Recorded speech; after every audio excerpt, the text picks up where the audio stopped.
So today I'm going to show you guys how to find your Samsung Gear watch that has been lost, or maybe you cannot find it and you left it somewhere inside your house. For this, is very easy. The first thing you're going to have to do is have your watch connected to the Bluetooth with your phone. As long as the Bluetooth is connected to your phone, you could find your watch easily. Now, since my watch is connected to the phone and to the app, I could scroll down, and as you can see here, when I scroll down it says find my watch. So I want to click on that.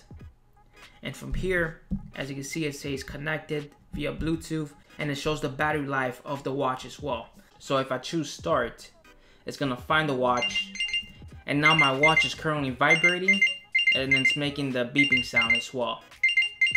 And the only way to stop this is by pressing on the phone. Now if I want to use my watch to find my phone, what I want to do is go to the apps.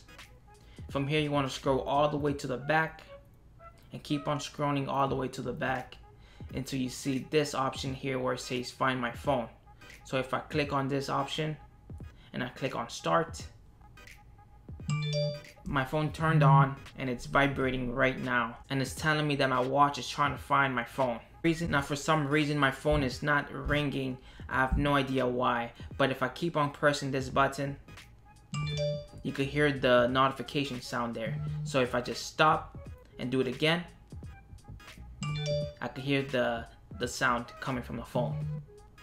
So guys, I hope you found this video helpful, and if you did, make sure to like and subscribe, and I'll catch you guys in the next video. Peace out.